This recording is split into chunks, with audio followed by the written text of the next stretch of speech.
Hello students, मैं Manimohan Sharma dash maths channel पर आपका स्वागत करता हूं। बहुत सारे हमारे यूट्यूब चैनल पर जो हमारे स्टूडेंट्स हैं जो स्टडी कर रहे हैं, उनका ये डिमांड है कि आईआईटी और मेंस लेवल का भी क्वेश्चन आंसर करवाया जाए। अभी हम लोग थ्योरीज पढ़ रहे हैं और इस थ्योरीज के साथ में हम 12th स्टैंडर्ड का प्रॉब्लम और मेंस स्टैंडर्ड का भी प्रॉब्लम कर रहे हैं। जैसे फंक्शन का इसका पिछला जो टॉपिक था उसमें हम दोनों लेवल का क्वेश्चन हमने किया, मेंस लेवल का भी और आपका 12th लेवल का भी क्वेश्चन किया। अभी कंपोजिशन ऑफ फंक्शन की थ्योरी समाप्त हुई है।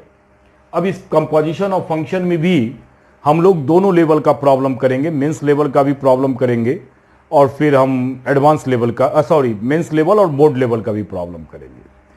और जब फंक्शन ये 12th का पार्ट हम लोग फंक्शन का पढ़ रहे हैं, जैसे ही ये 12th का पार्ट समाप्त होगा, मैंने 12th के पार्ट में एक और टॉपिक फंक्शन का है जिसे इनवर्स फंक्शन कहते हैं। तो जैसे ही इनवर्स फंक्शन का थ्योरी समाप्त होगा स्टूडेंट, फिर हम तीनों को कंबाइंड कर मतलब आप फंक्शन ऑफ फंक्शन और फिर कंपोजिशन ऑफ फंक्शन और इनवर्स, इस तीनों का एडवांस लेवल का भी प्रॉब्लम हम आपका करवाएंगे।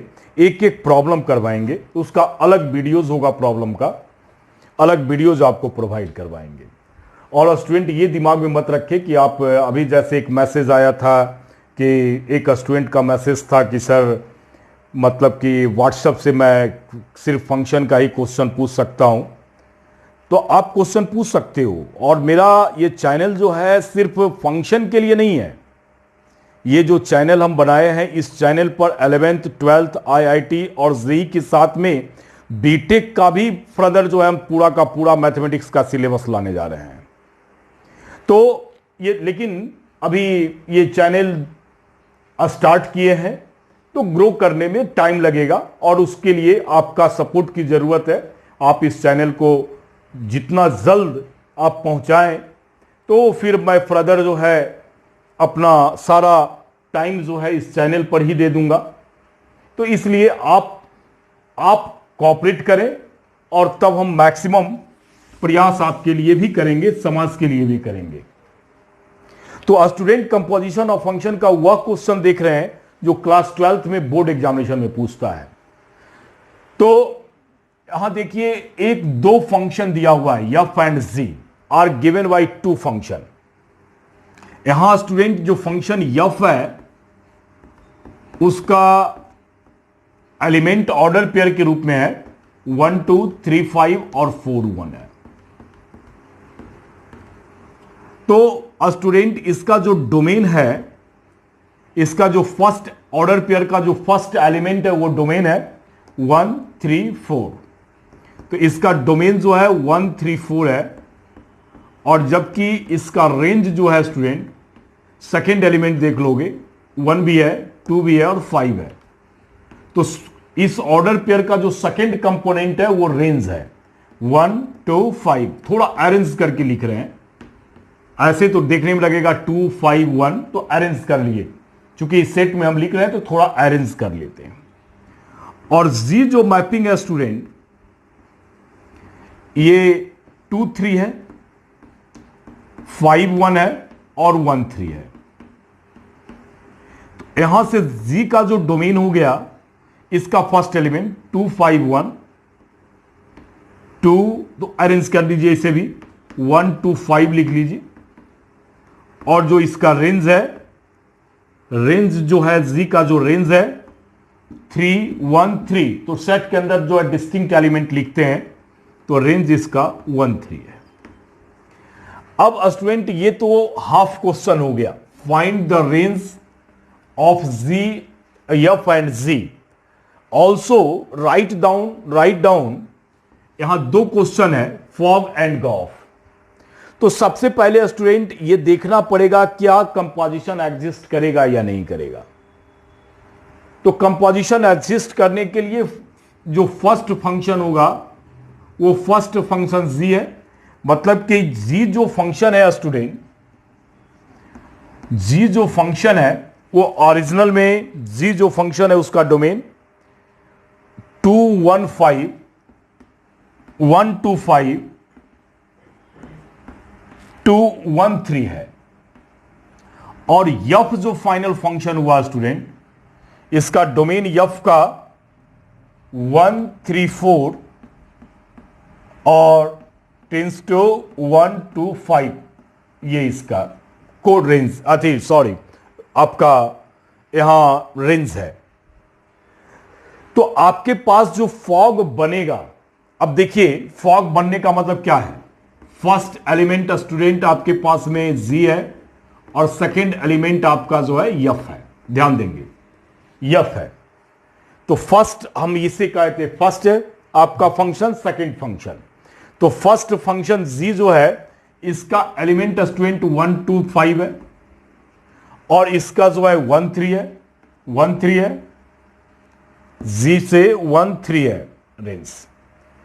और इसका जो देख रहे हो फंक्शन का जो डोमेन है, यफ का जो डोमेन है 134 है और 125 है स्टूडेंट।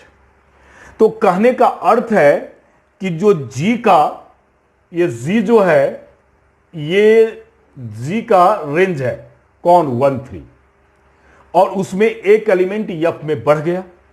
तो हमने कहा था आपका कि कंपोजिशन तभी वेल डिफाइंड होता है जबकि, देखिए यह स्टेटमेंट आपका प्रूफ हुआ। हम एक स्टेटमेंट आपको जारी किए थे थ्योरी के समय में, थ्योरी का एक एक स्टेटमेंट आएगा।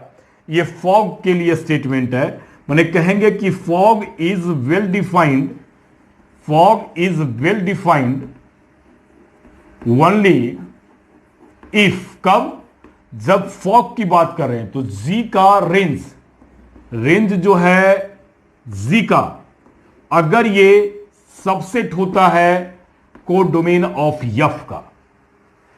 आई आपको वहां गॉफ के लिए जो थ्योरम्स बताए थे वहां गॉफ लिखे थे, जी ऑफ यफ लिखे थे। तो वहां चूंकि यहां फंक्शन पहले यफ आ जाएगा तो यफ के लिए होगा। इसका मतलब है कि यहां जो फंक्शन फॉग है वो फॉग डिफाइंड होगा, और फॉग डिफाइंड होने के लिए डोमेन इसका ये बनेगा, कौन बनेगा, डोमेन इसका 125 होगा और 125 होगा। तो स्टूडेंट यहां ध्यान देने की बात है कि आप जो मेंस और एडवांस की बात करते हैं तो ऐसा भी हो सकता है कि ये फॉग जो है एग्जिस्ट ही नहीं करे। किस केस में नहीं करेगा, जैसे इसमें कोई ऐसा एलिमेंट होता जी के रेंज में, ऐसा एलिमेंट होता जो यफ का वो मेंबर नहीं होता, तब ऐसी स्थिति में फॉग आपका एग्जिस्ट नहीं करता। तो सबसे पहले ये देखेंगे कि जब मैपिंग कर रहे हैं, कंपोजिशन फंक्शन का कर रहे हैं, तो ये देखना पड़ेगा कि क्या कंपोजिशन एग्जिस्ट करेगा या कंपोजिशन एग्जिस्ट नहीं करेगा। तो आपके पास में मेंस में या एडवांस के अंदर हो सकता है कि आपका कंपोजिशन एग्जिस्ट नहीं करे, तो एक ऑप्शन बना देगा, एक ऑप्शन देगा कि ये फॉग जो है आपका एग्जिस्ट नहीं कर रहा है, डज नॉट एग्जिस्ट। तो ये ध्यान देना होगा। तो यहां कहने का अर्थ है कि ये जो फॉग है स्टूडेंट वो एग्जिस्ट कर रहा है। अब जब एग्जिस्ट करेगा तब मैपिंग होगा। तो मैपिंग कैसे होगा, आप कैसे 12th बोर्ड में लिखोगे, तो f of g of x का मीनिंग है student f of g x, f of g x. अब देख लो जी एक्स में जो डोमेन है इस फंक्शन का, जो फॉग का जो डोमेन है 1 to 5 है, तो एक एक करके लेंगे 1 to 5। तो आप सबसे पहले क्या निकालो, एफ ऑफ जी ऑफ 1 निकालो, जी ऑफ 1। एक एक एलिमेंट यहां रखेंगे, एक बार 1 रखेंगे, एक बार 2 रखेंगे, एक बार 5 रखेंगे और उसका इमेज बनाएंगे। अब यहां G1 है तो आप G फंक्शन में चले जाओ और G फंक्शन में देखो कि 1 का वैल्यू क्या है, 3 है। एकदम देखिएगा G1 है स्टूडेंट, इसके अंदर में G1 है, तो G का वैल्यू 1 पर कितना है, 3 है, तो एक कितना हो गया, F3 हो गया। अब F3 हो गया, इसका मीनिंग है कि अब F में आ गए, तो F में 3 पर वैल्यू कितना है फंक्शन का, 5 है, तो ये 5 हो गया। अब सेकेंड डोमेन लेंगे, F ऑफ G ऑफ 2 लेंगे स्टूडेंट। अब G2, तो G में आ जाओ, 2 पर वैल्यू कितना है इसका, 3 है, तो आपके पास हो गया F3।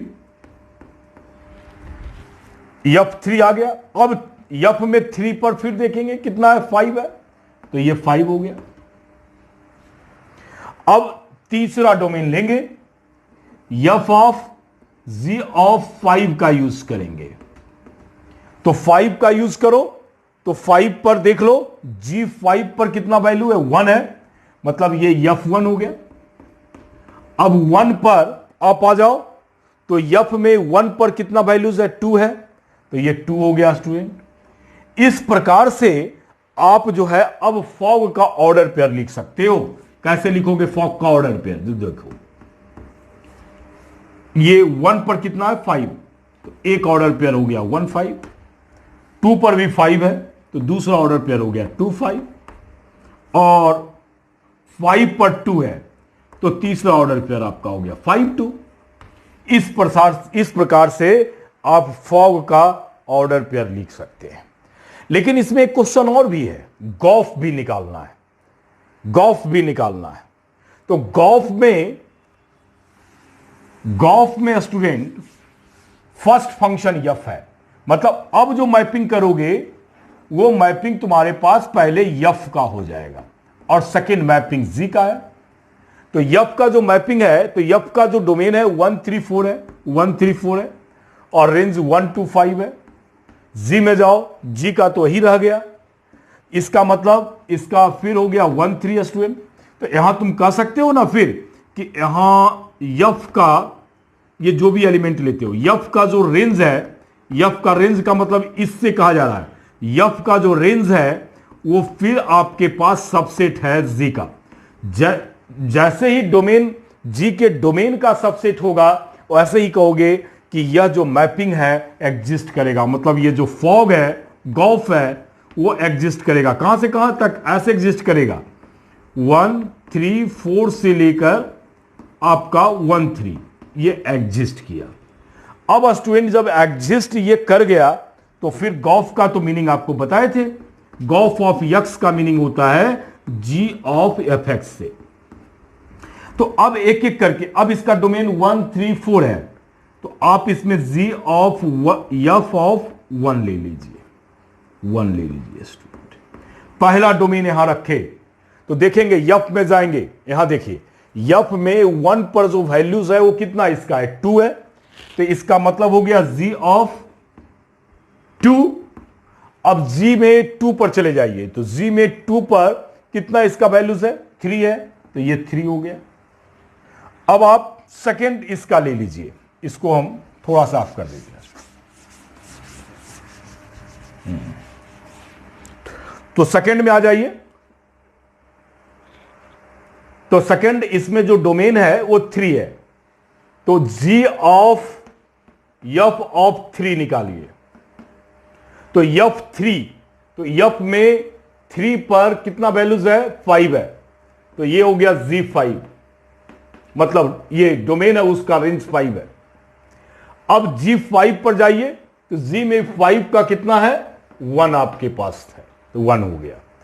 अब नेक्स्ट डोमेन पर जाइए, g ऑफ f4 निकालेंगे, तो अब f4 यहां देखिए 4 पर 1 है, तो ये हो गया g1, और g में 1 पर इसका जो है 3 है, तो ये आ गया g3।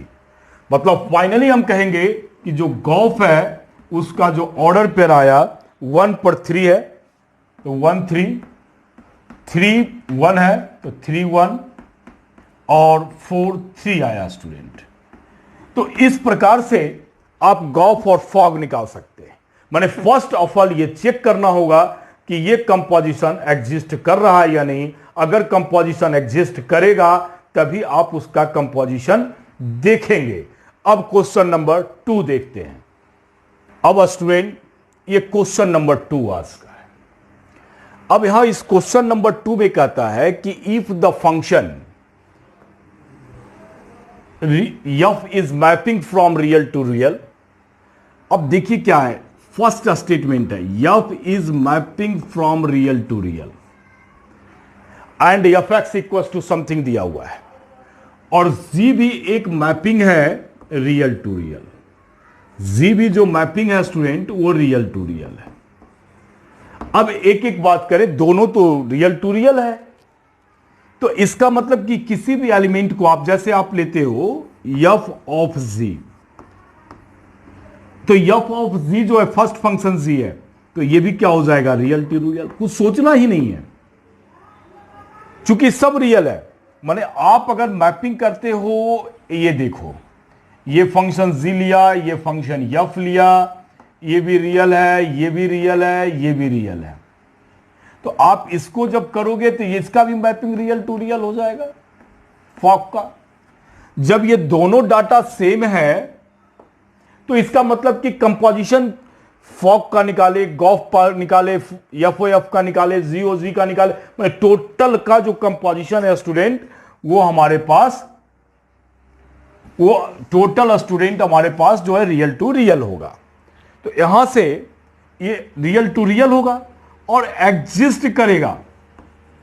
जब तक कंपोजिशन एग्जिस्ट नहीं करता है तब तक तो आप उसका निकाल ही नहीं सकते हो।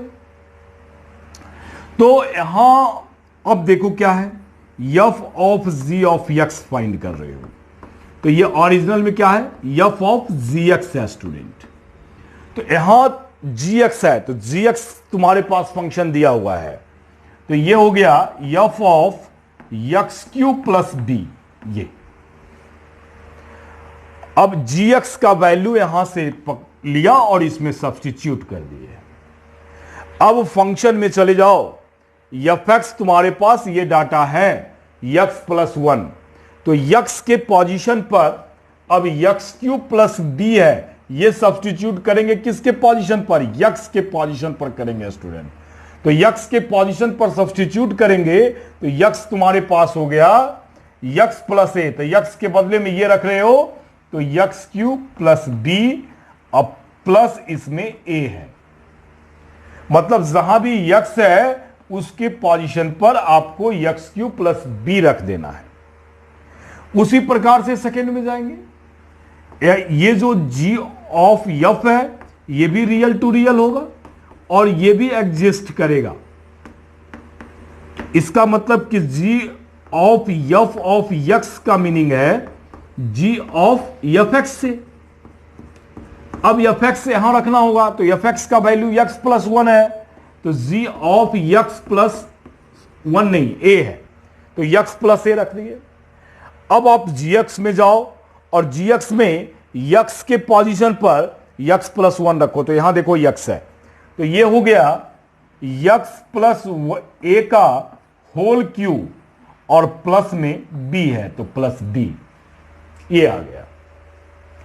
थर्ड आप देख लो, थर्ड में तुम्हारे पास स्टूडेंट जो है f ऑफ f निकालना है, f ऑफ f निकालना है, तो इसका मतलब है f ऑफ fx से। तो फंक्शन fx हमारे पास क्या है, fx हमारे पास x प्लस a है, तो यहां रख दिया x प्लस a। अब क्या करोगे, फिर फंक्शन में f में ही x के बदले x प्लस a सब्स्टिट्यूट करेंगे, फिर x के बदले x प्लस a रखेंगे, तो क्या हो जाएगा x प्लस a और प्लस a, मतलब फाइनल हो गया x प्लस 2a। आप इसे भी एग्जामिनेशन में सॉल्व कर लेना स्टूडेंट। अब यहां देखो g ऑफ x है, ये निकाल, ये क्वेश्चन है, ये थर्ड क्वेश्चन है। इसका मतलब कि यहां g ऑफ gx है। अब gx का जो वैल्यू है वो क्या दिया हुआ है, एक्स क्यू प्लस बी दिया हुआ है, तो g of x q plus b हो गया स्टूडेंट। अब g of x q plus b, तो फिर x में इसी डाटा को रख देंगे, तो यहां क्या हो जाएगा, g में रख दिया x के जगह पर एक्स क्यू प्लस बी का होल क्यू और प्लस आ गया b। और एक लाइन और लिख देते तो बढ़िया है कि सब एग्जिस्ट कर रहा है। यहां भी लिख सकते थे कि f ऑफ f ये भी रियल टू रियल है। चूंकि बोर्ड एग्जामिनेशन की बात है इसलिए आपका मार्क्स कटेगा, इसलिए आप लिख दोगे कि ये कंपोजिशन एग्जिस्ट कर रहा है। ये भी जो जी ऑफ जी है ये भी रियल टू रियल ही होगा क्योंकि चारों सेम है, और ये भी आपका एग्जिस्ट कर रहा है। तो ये एग्जिस्ट के बारे में लिख दोगे क्योंकि बोर्ड एग्जामिनेशन में आपका मार्क्स जो है नहीं लिखने के बाद वो कट जाएगा स्टेप मार्किंग में, तो ये मेंशन कर दोगे। तो ये क्वेश्चन नंबर सेकंड है, ये कंपोजिशन है। कितना आसान, कितना इजी क्वेश्चन है, और यही आपके एग्जामिनेशन में आता है। या तो इसके पहले वाला जो क्वेश्चन है वो आएगा, उस प्रकार से डिजिट दिया हुआ होगा, और या तो फिर ध्यान दोगे जो ऑब्जेक्टिव है, जो प्रॉपर्टीज है स्टूडेंट, और जो नोट्स में हमने लिखाया वो आपके पास में ऑब्जेक्टिव क्वेश्चन आएंगे। उसके बाद बोर्ड एग्जामिनेशन की बात कर रहे हैं, वो तुम्हारा ऑब्जेक्टिव होगा। और अगर सब्जेक्टिव में पूछेगा तो अभी जो हम 5-6 टाइप का जो क्वेश्चन बताएंगे वही एग्जामिनेशन 12th में आएगा, उसके अलावा कोई दूसरा टॉपिक नहीं आएगा। तो ध्यान से आप पढ़िए और एक बार किताब जरूर आप बनाइए। तो अब देखो यहां थर्ड क्वेश्चन क्या है। अब एक मैपिंग दिया हुआ है, यफ जो एक मैपिंग है वो जेड टू जेड है। जेड टू जेड का मतलब इंटीजर टू इंटीजर है। Be defined by f x जो है, बी डिफाइंड बाई, और एफ एक्स हमारे पास 3x है for all x belongs to z। चूंकि z का ही यहां डोमेन ही इसका, ये जो डोमेन है वही z है, तो x तो ऑटोमेटिक है, उसके डोमेन से बिलोंग करेगा। अब g भी एक मैपिंग है, g भी एक मैपिंग है, and g is a mapping.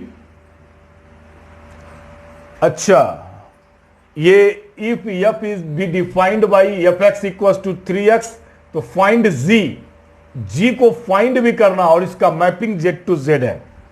मतलब यहां जो g है उसका मैपिंग z टू z है। और क्वेश्चन में क्या है स्टूडेंट की, ये पूछ रहा है कि gx equal to what, gx equal to what, gx क्या होगा। और जबकि गिवन क्या है, जबकि गिवन है g of f equal to I z. I z मतलब आइडेंटिटी है z का। ये इतनी बातें गिवन है। अब इसी गिवन डाटे से आपको g फाइंड करना, ये बहुत इंपॉर्टेंट है। ये मेंस में भी क्वेश्चन पूछता है इस प्रकार का। आपके पास में एक कंपोजिशन दिया हुआ रहेगा और एक फंक्शन दिया हुआ रहेगा, और सेकंड फंक्शन को निकालना। दोनों बातें अलग है। एक क्वेश्चन में है कि दोनों फंक्शन को कंपोजिट करके कंपोजिशन ऑफ फंक्शन निकालना। अब क्या है कि कंपोजिशन ऑफ फंक्शन दिया हुआ है और एक फंक्शन एफ एक्स दिया हुआ है, तो जी एक्स निकालना है। तो इस प्रकार का क्वेश्चन मेंस में भी पूछता है। तो देखिए हम सॉल्व कर रहे हैं। तो g ऑफ एफ एक्स की बात करते हैं। ये तो तुम्हारे पास आई जेड है, और जेड जो देख रहे हो ना उससे x बिलोंग कर रहा है। तो यहां g ऑफ एफ एक्स लिख सकते हो, बराबर क्या हो जाएगा, x हो जाएगा। g of f x equal to x लिख सकते हो, और एफ एक्स का एफ एक्स इक्वल टू क्या है 3x। तो आप एफ एक्स बराबर यहां 3x डाल दो, जो x दिया हुआ है, एफ एक्स दिया हुआ है, तो g of 3x equal to x हो गया। आइडेंटिटी फंक्शन है स्टूडेंट, तो आइडेंटिटी फंक्शन ऑफ x निकालोगे तो रिजल्ट x ही होगा। ये थ्योरम में भी प्रयोग में लाए हैं। तो आइडेंटिटी फंक्शन है, f x equal to x को आइडेंटिटी फंक्शन कहते हैं। उसका एलिमेंट x है, तो x हमने ले लिया। अब तुम्हें निकालना क्या है स्टूडेंट, आपको निकालना है g फंक्शन। तो आपको gx होना चाहिए यहां। तो यहां आप इसमें पुट कर दो 3x इक्वल टू टी। तो यहां से x बराबर क्या हो गया, t बाई 3 हो गया। अब यहां से देखो क्या रिजल्ट आया, gt बराबर t बाई 3। अब फंक्शन को x के टर्म में लिखना है, इसलिए t बराबर x कर दो। तो t बराबर x करेंगे तो gx बराबर क्या हो गया, x बाई 3। यही फाइनल फंक्शन है। तो इस प्रकार से जब कंपोजिशन ऑफ फंक्शन गिवन हो और एक फंक्शन गिवन हो, तो सेकंड फंक्शन को निकालने के लिए इसी प्रकार का मेथड का प्रयोग करते हैं। ये क्वेश्चन नंबर 3 हो गया स्टूडेंट। अब हम लोग क्वेश्चन नंबर 4 देखेंगे। अब ये क्वेश्चन नंबर 4 है स्टूडेंट। क्वेश्चन नंबर 4 क्या है, कि यफ एक मैपिंग है रियल टू रियल, और जी भी मैपिंग है रियल टू रियल, और यच भी मैपिंग है रियल टू रियल, तीनों यच रियल रियल, और ये प्रूफ करना है इस स्टेटमेंट को। अब चूंकि सभी का रियल टू रियल है, तो यफ एकदम एक एक करके कंपोजिशन दिखाना होगा बोर्ड में। यफ रियल टू रियल है और जी भी रियल टू रियल है स्टूडेंट। तो इसका अर्थ है कि यफ प्लस जी जो होगा वो भी रियल टू रियल होगा। अब यच भी तुम्हारे पास रियल टू रियल है, यहीं लिख देते हैं, यच भी रियल टू रियल है। इसका अर्थ है कि आप इसके साथ में कंपोजिशन करेंगे, क्योंकि सारा डाटा सेम है, तो ये भी रियल टू रियल होगा। और अगर इस सेकेंड पार्ट को देखिए, तो यफ ऑफ यच भी आपका जो है, क्योंकि ये भी रियल टू रियल, ये भी रियल टू रियल, तो कंपोजिशन करोगे तो यच का डोमेन और यफ का यच का जो है डोमेन आना, सॉरी यच का जो है डोमेन आना चाहिए, यफ का जो आपका कोडोमेन, तो ये भी real to real. First function का डोमेन होता है, फर्स्ट फंक्शन का डोमेन, ये जो कंपोजिशन करते हैं हम लोग, ये फर्स्ट फंक्शन है स्टूडेंट, और ये फर्स्ट फंक्शन का जो है ऑलवेज डोमेन होता है, माने डोमेन होगा इस जी का, और इसको हम लोग सेकेंड फंक्शन बराबर कर रहे हैं, और इस सेकेंड फंक्शन का जो होगा वो कोडोमेन होगा, ये कोडोमेन होगा। तो ये जो इसका जो मैपिंग जो करते हो, ये मैपिंग में क्या होता है कि ये फाइनल में डोमेन होता है इसका जी का, और मैपिंग करते हो तो ये कोडोमेन होता है यफ का, ये मैपिंग होता है। तो आप जैसे ही यच का आप क्या करोगे, तो यच का हमारे पास तुम्हारे पास रियल टू रियल हो गया, तो यच का डोमेन रियल है और यफ का जो कोडोमेन है रियल है, तो ये भी रियल टू रियल है। और सेकंड जो आपका यफ ऑफ जी लिखते हैं, तो ये भी देख रहे हो ना, यच का डोमेन रियल, यच का डोमेन रियल टू, और जी का भी आपका जो कोडोमेन है वो रियल है। चलिए, इसका मतलब कि इसका सम भी जो करोगे ये रियल टू रियल है, मतलब कि ये दोनों फंक्शन एग्जिस्ट करता है, दोनों फंक्शन एग्जिस्ट करता है, और दोनों का डोमेन और कोडोमेन सेम है, ये शो कर रहा है। अब क्या है, जब ऐसा है तब आप प्रूफ करना शुरू करो। यफ प्लस जी ऑफ यच, ये क्वेश्चन इस प्रकार का एनसीईआरटी में भी दिया हुआ है, तो इसका मीनिंग इसको सॉल्व कैसे करोगे, तो यफ को एक बार ओ एच के साथ कंपोजिशन करोगे, प्लस जी ऑफ क्या हो जाएगा, यच हो जाएगा, जी ऑफ यच हो जाएगा, या तो प्रूफ करना है इसको। तो आप ऐसे स्टेटमेंट है, तो चूंकि रियल टू रियल प्रूफ कर चुके हैं, तो इसमें आप ऐसे कर सकते हो। देखो यफ जो है इसको पहले सॉल्व करो, तो यफ प्लस जी हो गया, ऑफ क्या हो गया, एच एक्स हो गया, ऑफ एच एक्स हो गया, तो ये क्या हो जाएगा, यफ ऑफ एच एक्स हो जाएगा। चलो पूरा डिटेलिंग हो गया, जी ऑफ तुम्हारे पास एच एक्स हो गया, तब क्या हो गया, इसको हम लोग क्या लिखेंगे, F of H of x हो गया, या यक्स न भी लोगे तो कोई हर्ज नहीं, अच्छा लिखो, जी ऑफ यच ऑफ यक्स हो गया स्टूडेंट, ये निकला यक्स के लिए। तो फाइनली हम लोग कह सकते हैं g plus f plus g of h जो है वो इक्वस होगा f of h plus g of h का। इस प्रकार से आप इसको क्या कर सकते हो, सॉल्व करोगे, प्रूफ करके दिखाओगे कि ये स्टेटमेंट इसके बराबर है। अब उसी प्रकार से सेकंड स्टेटमेंट को भी ले सकते हो, ये फर्स्ट स्टेटमेंट है, सेकंड स्टेटमेंट को भी प्रूफ कर सकते हो, या फर्स्ट यहीं से ले लो आप पूरा का पूरा, क्योंकि यहां भी एफ जी और ये तो सारा का सारा फिर रियल टू रियल ही होगा। अब हम डायरेक्ट लिख दे रहे हैं, यहां जो एफ जी जो एक साथ है ऑफ यच जो है, इसकी भी मैपिंग रियल टू रियल होगा, और साथ में h f of h into g of h है, इसकी भी mapping student real to real होगा। तो जैसे दिखाए हैं वैसे आप इसको भी दिखा सकते हो। अब यहां से सॉल्व करो, f g of o h of x ले रहे हैं, इसका मतलब है f g of h x से, ऑफ एच एक्स से, तो कितना हो गया, इसके साथ मल्टीप्लाई करोगे तो f of h x into g of h x, g of h x. चलिए इसको ब्रैकेट में रख लीजिए, तो क्या आ गया रिजल्ट हमारे पास, इसको क्या लिखेंगे, F of H of x और g of h of x लिखेंगे ऐसे।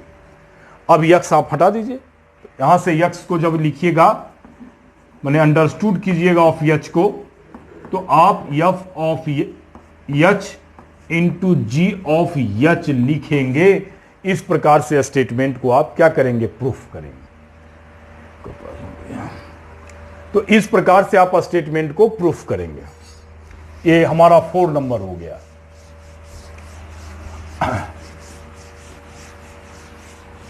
अब क्वेश्चन नंबर 5 में आते हैं।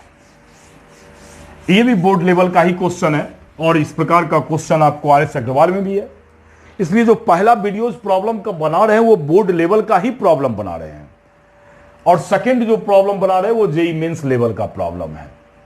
तो यहां देखिए क्या है, यहां जो फंक्शन है पहले आप निकालते चले जाओ। g ऑफ f की बात करता है स्टूडेंट, तो g ऑफ f का मतलब होता है, g ऑफ f का मतलब है g ऑफ x भी ले सकते हो, x रख लो, x रख लो। चलो तो ये हो गया g of fx, g of fx हो गया। अब fx हमारे पास क्या है, ग्रेटेस्ट इंटीजर है। ये यहां लिखे नहीं है, ये ग्रेटेस्ट इंटीजर फंक्शन है और ये मॉडुलस फंक्शन है। यहां लिख देते हैं, क्वेश्चन में ही मेंशन कर दोगे कि where denotes greatest integer function, ये ग्रेटेस्ट इंटीजर फंक्शन है।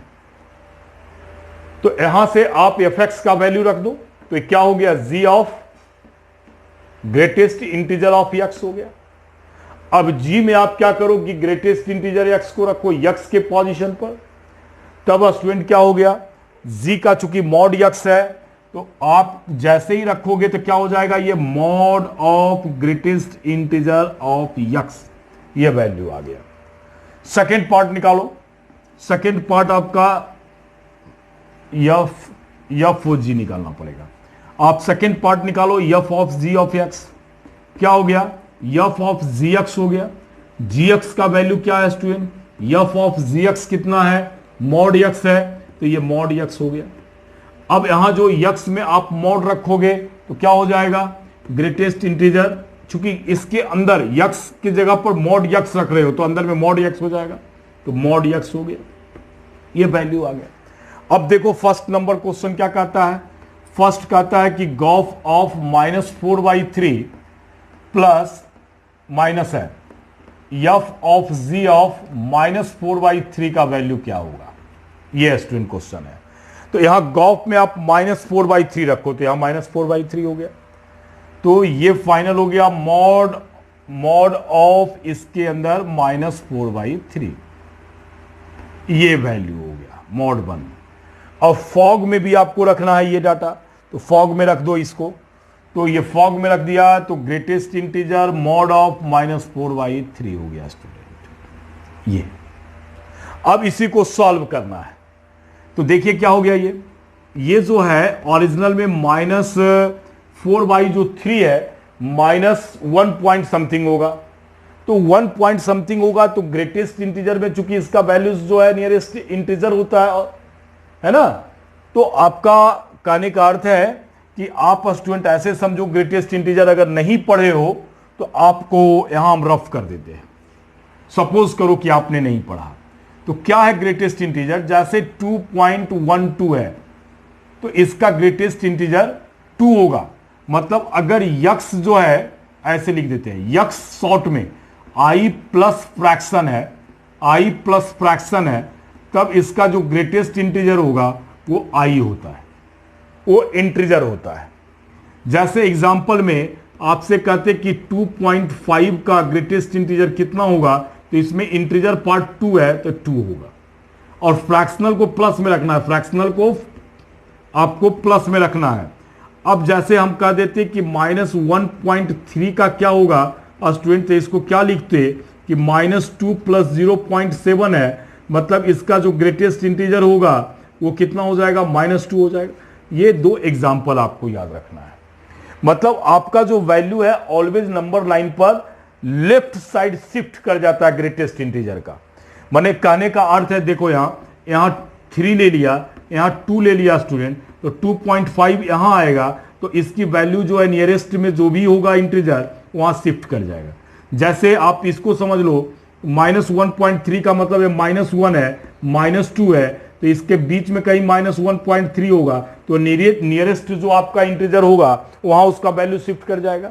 तो इसका कहने का अर्थ -4/3 भी यहीं लाइज करेगा, तो ये शिफ्ट करेगा -2 पर, तो इसकी वैल्यू जो है इंटीजर हटा दे रहे हैं, तो इंटीजर वैल्यू इसकी -2 होगी। चलिए मॉड बंद कीजिए, और ये मॉड है, तो मॉड का मतलब है कि पहले ही इसके वैल्यू को क्या कर देगा, पॉजिटिव कर देगा। जब पॉजिटिव कर देगा तो इसका वैल्यू कितना हो गया, 1 पॉइंट समथिंग, और 1 पॉइंट जब समथिंग हो गया तो इसका ये मॉड भी इसको पॉजिटिव करेगा, तो इसका वैल्यू 1 हो गया, तो फाइनल क्या आ जाएगा, 1 आ जाएगा। 1 पॉइंट समथिंग का मतलब है स्टूडेंट कि 0 और 1 के बीच में वैल्यू है, यहां कहीं होगा 0 और 1 करें, 1 और 4/3 है, 1 2 के बीच में होगा। तो जैसे ही आप शिफ्ट करोगे इसको, तो ऑलवेज जब भी ग्रेटेस्ट इंटीजर हो तो उसकी वैल्यू नियरेस्ट में जो भी होगा इंटीजर वहां शिफ्ट करेगा लेफ्ट साइड की ओर, तो लेफ्ट साइड की ओर शिफ्ट कर देना, वैल्यू निकाल लेना। अब जैसे सेकंड जो क्वेश्चन है, इसका सेकंड पार्ट है f + 2g ऑफ -1, तो इसका मतलब है, ये तो समझ ही गए होंगे, इसकी तो जरूरत समझाने के लिए हम लिखे थे। तो इसका अर्थ है स्टूडेंट क्या, इसका अर्थ है कि ये जो वैल्यू है f -1 है और +2 ऑफ g इंटू -1 है। तो आप जैसे ही f1 में रखोगे, f में -1 रखोगे, तो ग्रेटेस्ट इंटीजर ऑफ -1 हो गया, और +2g g में रखोगे, मॉड है, तो ये मॉड ऑफ -1 हो गया स्टूडेंट। तो ग्रेटेस्ट इंटीजर -1 का इंटीजर पर वैल्यू जो इंटीजर ही होता है, तो 1 हो गया, ये पॉजिटिव हो जाएगा तो 2 हो गया, तो ऐसी स्थिति में इसकी वैल्यू कितनी हो जाएगी, 1 हो जाएगी। तो इस प्रकार से आप इसके वैल्यूज को फाइंड करेंगे स्टूडेंट। अब ये 5 नंबर क्वेश्चन हो गया। अब आप नेक्स्ट क्वेश्चन में आइए। अब ये क्वेश्चन नंबर 6 है स्टूडेंट, Fn = 3n दिया हुआ है, और जबकि Gn जो है वो पीस वाइज में दिया हुआ है। तो पीस वाइज में अगर दिया हुआ है तब आप उसके कंपोजिशन को कैसे करेंगे, अब ये देखना है। कंपोजिशन ही देखना है आपको, g ऑफ f निकालना है, f ऑफ g निकालना है। यहां दे दिया है कि g ऑफ f जो है iz के बराबर आइडेंटिटी है, f ऑफ g जो है वो आइडेंटिटी नहीं है, तो वो आपको सॉल्व करना है। चलो पहले इसी को निकालते हैं। इसमें जो फर्स्ट फंक्शन g है स्टूडेंट, वो इंटीजर टू इंटीजर है, और f भी जो है वो भी इंटीजर टू इंटीजर है, देख रहे हैं ना, g भी इंटीजर टू इंटीजर है, और f भी आपका जो है इंटीजर टू इंटीजर है। इसका मतलब है कि फर्स्ट फंक्शन आपका जो फॉग में होगा, फॉग हम पहले फॉग निकाल रहे हैं, फर्स्ट फंक्शन g है इसलिए g को पहले लिखे हैं। तो ये जो फॉग होगा स्टूडेंट, इसका भी जो कंपोजिशन होगा z टू z होगा। मतलब यहां जो फॉग है z टू z एग्जिस्ट करेगा, जैसे ही मिला इसका मतलब वो एग्जिस्ट किया। अब जब एग्जिस्ट करेगा तब तो फॉग निकलेगा। तो देखिए यहां कैसे कंपोजिशन करेंगे, फॉग ऑफ x, ये क्या हो गया, f ऑफ gx हो गया, f ऑफ gx, और gx जो है gn लिखा हुआ था, हमें भी यहां n ही लेना चाहिए। चलिए n है, x होता तो x में लेते। तो gn का इसमें 2 वैल्यू हो गया, तो यहां वैल्यू रख देंगे। एक तो वैल्यू हो गया स्टूडेंट f ऑफ n/3, पहला डाटा, ये gn में, ये gn का वैल्यू यहां रख रहे हैं, और दूसरा वैल्यू रखेंगे तो f कितना हो जाएगा, 0 हो जाएगा। कंडीशन क्या है, n is multiple of 3, multiple of 3 का मतलब आप 3 के लिख दो, और दूसरा का कंडीशन है n is not multiple of 3, माने n जो है इज नॉट इक्वल टू 3 के है, ये है। अब आप चले जाओ कहां, f में चले जाओ, और फंक्शन को f में लेके जाओ। जब f में फंक्शन को ले जाओगे तो f में पहले कंडीशन में रखोगे तो यहां कितना है, 3n है, तो यहां आप रख दो, यहां n के जगह पर क्या रख दोगे, 3n रख दोगे। तो f के जगह पर जब 3n रखेंगे तो क्या हो गया हमारे पास। अब देखो ये कंडीशन एग्जिस्ट नहीं करेगा क्योंकि 3n है, तो ये already multiple of multiple of 3 है, तो ये कंडीशन एग्जिस्ट करेगा, ये कंडीशन आपका एग्जिस्ट करेगा। तो इस कंडीशन में क्या हो गया, इस कंडीशन में हो गया जब रखा यहां तो 3 इंटू, यहां रखा ना इसको, तो 3 इंटू n/3 हो गया, जबकि n तुम्हारे पास मल्टीपल ऑफ 3 था, ठीक है। और जब 0 रखा तो 0 हो गया, n जो है इज नॉट इक्वल टू 3 के है, ये कैंसिल आउट हो गया। इसका मतलब ये तुम्हारे पास डाटा n हो गया और ये 0 हो गया, जबकि n इक्वल्स टू तुम्हारे पास 3k हो गया और n is not equals to आपका 3k हो गया। तो इस प्रकार से आप इसका कंपोजिशन कर सकते हैं स्टूडेंट, ये कंपोजिशन हुआ। हाँ, अब आप इसके दूसरे साइड में चलिए, इसको फॉग गॉफ में चलिए, देखिए गॉफ क्या है। गॉफ में जैसे ही जाओगे तो g ऑफ एफ एन हो गया, n के लिए ले रहे हो, ये बहुत आसान है, n के लिए ले रहे हो तो gn हो गया, और fn जो है वो 3k है, fn जो है 3k है तो 3n है। 3n का मतलब ये मल्टीपल ऑफ क्या है, मल्टीपल ऑफ 3 है, 3n का मतलब मल्टीपल ऑफ 3 है। तो आप वैल्यू जैसे ही n g में ले जाओगे ना तो मल्टीपल ऑफ 3 का ही वैल्यू सबमिट लेगा। तो जैसे ही आप यहां रखे, क्या रखोगे 3n, तो ये हमारे पास आ जाएगा 3n डिवाइडेड बाई 3, कैंसिल हो जाएगा, n हो गया। n का मतलब क्या हो गया, आइडेंटिटी एलिमेंट है। n किससे बिलोंग कर रहा था, इंटीजर से, तो इंटीजर का बिलोंग्स कर रहा था। अब यहां जो इसी बात को लिखेंगे तो यहां चूंकि n भी आ रहा है, 0 भी एक केस में आ रहा है, तो इसी स्थिति में क्या लिखोगे कि ये जो f ऑफ g जो है ऑफ n जो है वो not belongs to not equals to integer आपके पास में है। तो इस प्रकार से अगर दो हिस्से में फंक्शन है तो आप इसको कंपोजिट करते चले जाएंगे। फर्दर फिर इसका क्वेश्चन हम लेकर आएंगे, और वो जब हम मेंस लेवल का क्वेश्चन बताएंगे उस समय। तो ये क्वेश्चन नंबर 6 हो गया। अब क्वेश्चन नंबर 7 में आप आइए। तब स्टूडेंट ये हमारे पास एक क्वेश्चन है। अब यहां एक फंक्शन दिया हुआ है और प्रूफ करना है यक्स है, और जबकि यक्स जो है इतना बिलोंग्स टू रियल नंबर -3/2 है। तो अभी अगर आप फंक्शन को देखते हो तो 3x - 2 डिवाइडेड बाई 2x - 3 है। तो इसका मतलब कि अगर इसका डोमेन निकालेंगे तो denominator is not equal to 3 होगा, तो x is not equal to 3/2। तो फाइनल तो ये कह सकते हो इसका डोमेन जो होगा वो रियल नंबर माइनस ये 0.3/2 होगा। और अगर इसका रेंज कहेंगे वो देखना पड़ेगा, वो ये ध्यान रखना होगा कि ये क्या सेटिस्फाइड हो रहा है या नहीं हो रहा है, चेक करना पड़ेगा। तो एंड अगर रेंज की बात करेंगे तो y equal to 3x - 2 divided by 2x - 3 है। चलिए मल्टीप्लाई कर दीजिए, तो 2xy - 3y equal to 3x - 2। Range के लिए हम क्या करते हैं, x को y के टर्म में एक्सप्रेस करेंगे।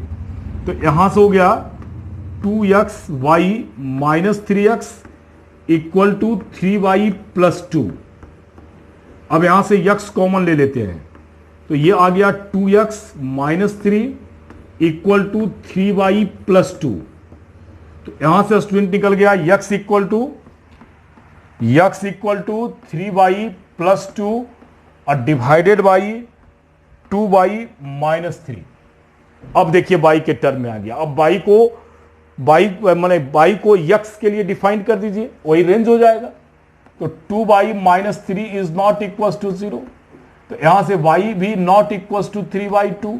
इसका मतलब कि इसका जो रेंज होगा वो भी रियल नंबर -3/2 होगा। देख रहे हैं ना, डोमेन भी यही है, रियल भी यही कट रहा है, इसलिए यहां तुमको लिखता है कि for all x belongs to. चाहो तो आप लिख दोगे डोमेन इतना टू इतना है, क्योंकि फंक्शन का कंपोजिशन है, f ऑफ fx है, फंक्शन को फंक्शन के साथ कंपोजिट कर रहे हैं, तो डोमेन को भी देखना होगा और उसके रेंज को भी देखना होगा स्टूडेंट। तो दोनों सेम ही है, तो वो दिया हुआ है। अगर ये नहीं सिर्फ रियल नंबर दिया हुआ होता तो कहते कि ये एग्जिस्ट ही नहीं करेगा -3/2 पर, इसलिए कंपोजिशन पॉसिबल नहीं है। तब ऑप्शन तुम्हारे पास उसके हिसाब से बनता। लेकिन अगर ये सबमिट ले रहा है तो इसका मतलब कि ये आपका कंपोजिशन एग्जिस्ट करेगा। नाउ अब देखिए निकालते हैं, एफ ऑफ एफ एक्स की बात कर रहा है, तो एफ एक्स की वैल्यू कितनी है, तो एफ ऑफ एफ एक्स हो गया 3x - 2 डिवाइडेड बाई 2x - 3। ये यहां एफ एक्स की वैल्यू यहां से रख दिए। और फिर एफ ऑफ इतना है, माने फंक्शन एफ जो है यक्स के पोजीशन पर इतना है, तो यक्स के पोजीशन पर ये डाटा फिर इंसर्ट कीजिए, तो क्या हो जाएगा 3 इंटू यक्स है, तो यक्स की जगह पर हो गया 3x - 2 डिवाइडेड बाई 2x - 3 -2 और डिवाइडेड बाई 2 इंटू यक्स, तो यक्स फिर आ गया हमारे पास 3x - 2 डिवाइडेड बाई 2x - 3 और -3। अब आप इसको सॉल्व कीजिए। अब सॉल्व करके देखिए कि हमारे पास ये रिजल्ट आता है कि नहीं। तो एलसीएम ले लीजिए, तो ये कितना हो जाएगा 3 इंटू 3 9x -6 और ये हो गया -4x और +6, डिनोमिनेटर कैंसिल हो जाएगा स्टूडेंट, तो इसलिए लिख नहीं रहे हैं। ये 6x -4 और माइनस तुम्हारे पास हो गया 6x और माइनस माइनस प्लस हो गया 9। चलिए, तो ये plus minus cancel, -6x + 6x cancel, तो ये 9x - 4x हो गया 5x और डिवाइडेड बाई 9 - 4 हो गया 5, कैंसिल हो गया, इक्वल्स टू कितना आ गया x आ गया। तो इस प्रकार से यह स्टेटमेंट आपका प्रूफ हो जाता है। अब एक और अंतिम क्वेश्चन देखेंगे, स्टूडेंट क्वेश्चन नंबर 8। ये क्वेश्चन नंबर हमारे पास 8 है। अब देखिए यहां ये एक फंक्शन दिया हुआ है, तो अभी तक जो क्वेश्चन कर रहे थे उसमें 2 फंक्शन का कंपोजिशन था। अब जो हम प्रॉब्लम ले रहे हैं उसमें 3 फंक्शन का कंपोजिशन। जितने टाइप की क्वेश्चन है वो सारे क्वेश्चन हम आपको करवा दे रहे हैं। आप वीडियोस पर सिर्फ ध्यान दें तो आपके पास में फिर आप देख लो उसका, चूंकि ये एग्जिस्ट करेगा या नहीं करेगा वो देखना पड़ेगा। तो एग्जिस्ट करने के लिए फिर इसका रेंज जो है एफ का ही अगर डोमेन का सबसेट हो जाता है तब आपका एग्जिस्ट करेगा, तो आपको निकालना पड़ेगा। चूंकि यहां यदि फंक्शन तुम्हारे पास x y root under 1 + x² है, तो चूंकि ये रियल नंबर से बिलोंग करेगा, क्योंकि इसका डिनोमिनेटर किसी भी पॉइंट पर 0 नहीं होगा। चूंकि स्क्वायर है तो स्क्वायर का वैल्यू जो है स्टूडेंट ऐसे समझो, स्क्वायर का जो वैल्यू है always greater than equals to 0 होगा। तो 1 + x² always greater than equals to क्या होगा 1 होगा। तो इसका मतलब कि इसका वैल्यू रूट के अंदर वैल्यू जो है 1 या 1 से ग्रेटर देन होगा, तो स्क्वायर रूट ऑलवेज डिफाइंड होगा और डिनोमिनेटर कभी 0 नहीं होगा। तो जब 0 ही नहीं होगा तो इसका मतलब कि इस फंक्शन का जो डोमेन होगा वो रियल नंबर होगा, मतलब ये पूरे रियल नंबर पर डिफाइंड है, पूरे रियल नंबर पर डिफाइंड है। अब जब ये पूरे रियल नंबर पर डिफाइंड है तो इसका रेंज निकालना पड़ेगा। रेंज के लिए आप स्क्वायरिंग कर लो। हमने कहा था कि यक्स के टर्म में उसको लिखिए, तो लिखो उसको। तो स्क्वायरिंग करोगे तो x² डिवाइडेड बाई 1 प्लस कितना हो गया x²। स्क्वायरिंग बहुत साइड लिख नहीं रहे हैं, एंड कर दो।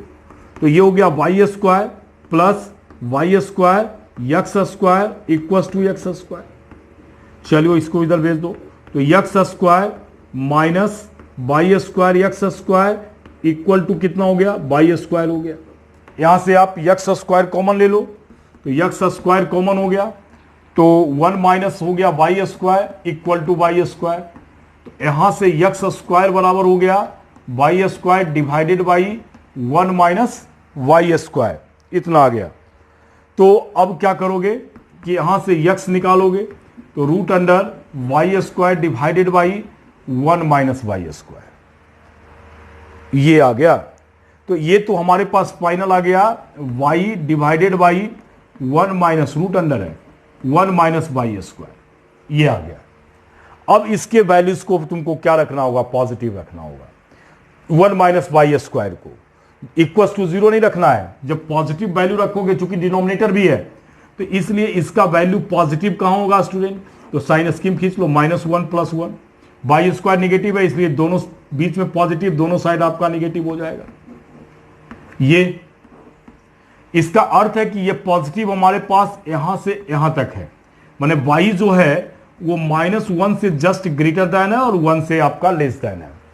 तो जैसे ही आपके पास में ये डाटा आया, इसका अर्थ है कि इस फंक्शन का जो रेंज है वो रेंज ओपन इंटरवल -1 to 1 है, और f का जो डोमेन है वो रियल नंबर है, इसलिए रेंज जो है वो सबसेट है किसका, डोमेन का। ये जब सबसेट है तब तो इसका कंपोजिशन एग्जिस्ट करेगा, तब आप कहोगे f ऑफ f वो एग्जिस्ट करेगा, एग्जिस्ट, तब आपका ये एग्जिस्ट करेगा। तो एग्जिस्टेंस के लिए आपको इतना करना पड़ा। अगर कहीं ऐसा नहीं होता कि रेंज इसका डोमेन का सबसेट नहीं होता, तब ये एग्जिस्ट ही नहीं करता। जब एग्जिस्ट नहीं करता तो कंपोजिशन नहीं निकलेगा स्टूडेंट। तो आप देख लिए कि हमने ये दिखाया कि एग्जिस्ट किया। अब हम आपको दिखाते हैं कि उसका कंपोजिशन कैसे निकलेगा। अब कंपोजिशन कैसे निकलेगा वो देखिए आप। f ऑफ x है, इसका मतलब f पूरे को तोड़ दो, f ऑफ fx है। अब यहां से 1 2 ब्रैकेट 3 ब्रैकेट है, 1 2 3 हो गया। तो f ऑफ पहला fx का वैल्यू रखो, x divided by root under 1 plus x square हो गया स्टूडेंट। ये अब क्या करोगे, ये fx का वैल्यू रख दिए। सेकेंड f में x के जगह पर ये डाटा रखो, तो ये तो f बचा हुआ रहेगा। ये x के जगह पर रखा, x root under 1 plus x square और divided by root under 1 plus, इसका स्क्वायर करेंगे, इसका देख रहे हो ना, ये टोटल जो x है x के पोजीशन पर ये रख रहे हैं, तो x divided by root under 1 plus x square का होल स्क्वायर, ऐसा आ गया। देखिए कैलकुलेशन करना होगा, ये आ गया। अब ये जब आ गया तो इसको कैलकुलेशन करो, ये कैलकुलेशन करो f, तो कैलकुलेशन करेंगे तो f of x divided by root under 1 plus x square, ये क्या हो गया, रूट अंडर ये तो 1 रह जाएगा, ये एक्स स्क्वायर हो गया और divided by 1 plus x square हो गया स्टूडेंट। अब इसको सॉल्व कर लो।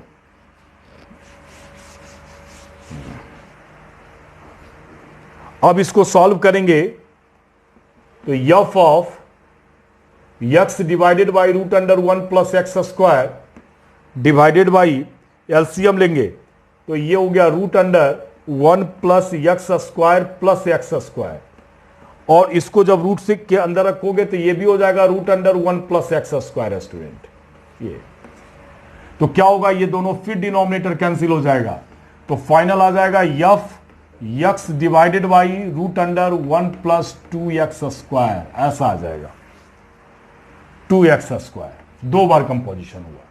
फिर आप फंक्शन f में फिर x के जगह पर ये रखोगे तो फाइनल हो जाएगा x divided by root under 1 plus 2x square divided by root under 1 plus x by root under 1 plus 2x square का होल स्क्वायर। फिर आप इसे सॉल्व करेंगे, फिर आप इसे जब सॉल्व करेंगे तो ये फाइनल आ जाएगा x by root under 1 plus 3x square student, ये आ जाएगा। तो इस प्रकार से ये हम 12th स्टैंडर्ड का कंपोजिशन और फंक्शन का क्वेश्चन हम आपका बताए। अब इस वीडियोस को यहां हम एंड करते हैं, फिर नेक्स्ट वीडियोस जो प्रॉब्लम का होगा उसमें हम मेंस लेवल का क्वेश्चन देखेंगे। धन्यवाद।